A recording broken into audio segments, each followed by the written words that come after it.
এখানে আবেদনের ভুল ত্রুটি, মনে করো তোমার সাবজেক্টের বিষয়ে যদি কোনো ক্যাডার পদ থাকে তাহলে পরে ওটা প্রফেশনাল, আর বাকি সবগুলাই কি জেনারেল।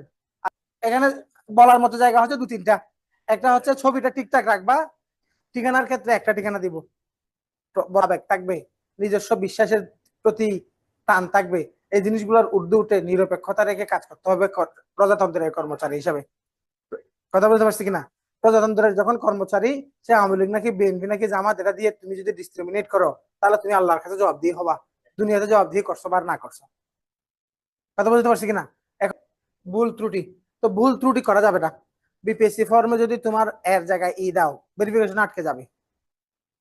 ইর জায়গায় আই দাও, বানান ভুল করো, তোমার এখন তোমার বাপের নামের সাথে এনআইডির মিল নাই, তোমার এনআইডি অনুসারে তুমি করে ফেলো, বাবার এনআইডি কোথাও চাই না।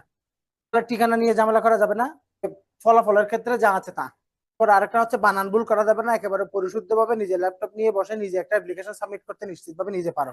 জন্য be careful to make it fully correct. Specific লেখা থাকে, তুমি যদি ভুল সাবমিট করো এটা শুধরানোর আর কোনো জায়গা নাই। একবার বাই কোনো জেনারেল ক্যাডার, জেনারেল মানে নাম যেহেতু জেনারেল, ওখানে তুমি পালি থেকে পড়ছো, আরবি থেকে পড়ছো, হিস্ট্রি থেকে পড়ছো, বিদেশ থেকে পড়ছো, দেশ থেকে পড়ছো, ডিগ্রি পড়ছো, কোন সাবজেক্ট পড়ছো, কোনো ডিসক্রিমিনেশন নাই। জেনারেল এটা সবার জন্য মুক্ত। শুধু তোমার সাবজেক্টটা একজন ইংলিশের স্টুডেন্ট ইকোনমিক্সে পূরণ করতে পারবে না। বোধ ক্যাডার, অবশ্যই বোধ ক্যাডার দিবা। এবার আসো দ্বিতীয় নাম্বার, চাকরি হিসেবে আমি কি চাই। এটা একটা কিন্তু চাকরি। প্রথম কথা হচ্ছে বিসিএসটা কিছু না, এটা একটা কি, একটা বয়স যখন হয়ে যাবে তখন তোমার কাছে আসলে কি চাকরি করো এটা আর কখন আর কোনো ম্যাটারই করবে না। জীবন নিজেরটা বাদ দিয়ে বাচ্চার জীবন, মা বাবার জীবন, মানুষের জীবন সম্পর্কে চলে আসবে। এই জন্য জীবনকে বড় করে দেখবা, নিজেকে বড় করে দেখবা, চাকরিকে বড় করে দেখবো না। এটা জাস্ট একটা চাকরি, আর কিছু না। বুঝতে পারছি কিনা? তাহলে আমি চাকরি হিসেবে আমি কি চাই, তো তুমি চাকরি হিসাবে বিসিএস টাকে টার্গেট করেছো বলেই তো আসছো।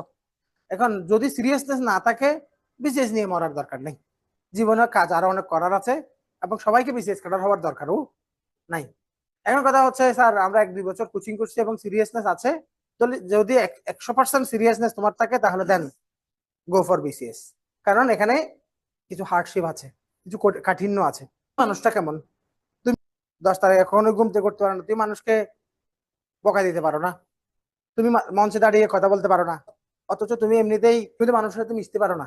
ডেস্কে বসে যথেষ্ট কাজ করতে পারো, ল্যাপটপে বসিয়ে দিলে তুমি 18 ঘন্টা কাজ করতেও তোমার কোনো দ্বিধা নাই। তুমি ওডিটি না দিয়ে এডমিনে কেন দিচ্ছ? আরেকজনের দিচ্ছে এই জন্য না, আমি দিচ্ছি তাই, যারা বিবিএ পড়ছো